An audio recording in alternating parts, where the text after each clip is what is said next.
ಭಾರತ ಅಂದ್ರೆ ಬರೀ ನಕಾಶೆಯಲ್ಲ, ಅದೊಂದು ಮಣ್ಣಿನ ವಾಸನೆ.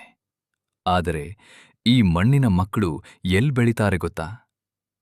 ತುಂಬಿ ಸೋರುವ ಹಳೆಯ ಚಾವಣಿಯ ಕೆಳಗೆ, ಕಾಲು ಚೀಲವಿಲ್ಲದ ಪುಟ್ಟ ಪಾದಗಳ ನಡುವೆ, ಹರಿದ ಪಠ್ಯಪುಸ್ತಕದ ಪುಟಗಳಲ್ಲಿ.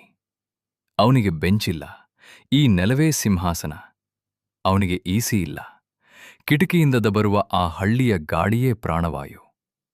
ಅವನ ಕಣ್ಣಲ್ಲಿ ಇರೋದು ಹಸಿವಿನ ಕಿಚ್ಚಲ್ಲ, ಬದುಕಿ ತೋರಿಸುವ ಸಾಧನೆಯ ಹಠ.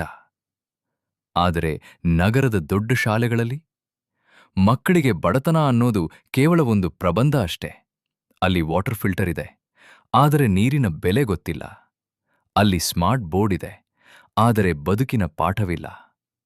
ಲಕ್ಷ್ಮಿ ಕೇಳ್ತಾಳೆ, ಸರ್, ಒಮ್ಮೆ ನಮ್ ಶಾಲೆಗ್ ಬಂದ್ ನೋಡಿ, ನಮ್ ಜೊತೆ ಕೂತು ಆ ಅರಿಶಿನ ಖಾರದ ಅನ್ನ ತಿನ್ನೋಡಿ.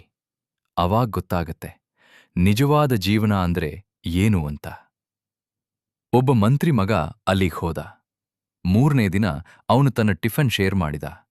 ಅವನು ಅಪ್ನಿಗ್ ಹೇಳಿದ, ಅಪ್ಪ, ಅಲ್ಲಿ ಫ್ಯಾನ್ ಇಲ್ದಿರ್ಬೋದು, ಆದ್ರೆ ಆ ಮಕ್ಕಳ ಮಾತಿನಲ್ಲಿರೋ ಬೆಚ್ಚಗಿನ ಪ್ರೀತಿ ನಮ್ಮ ಎಸಿ ರೂಮಲ್ಲಿ ಇಲ್ಲ.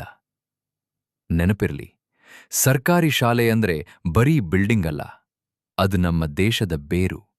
ಬೇರುಗಳಿಗೆ ನೀರು ಹಾಕದಿದ್ದರೆ ಮರ ಬೆಳೆಯೋದು ಹೇಗೆ? ನಮ್ಮ ಮಕ್ಕಳಿಗೆ ಕೇವಲ ಮಾರ್ಕ್ಸ್ ಕಾರ್ಡ್ ಕೊಡಬೇಡಿ, ಮತ್ತೊಬ್ಬರ ನೋವನ್ನ ಅರ್ಥ ಮಾಡಿಕೊಳ್ಳುವ ಮನಸ್ಸು ಕೊಡಿ. 1 ತಿಂಗಳ ಅನುಭವ, ಜೀವನ ಪೂರ್ತಿ ಅರಿವು. ಸೌಲಭ್ಯಕ್ಕಿಂತ ಸಂವೇದನೆ ಮುಖ್ಯ.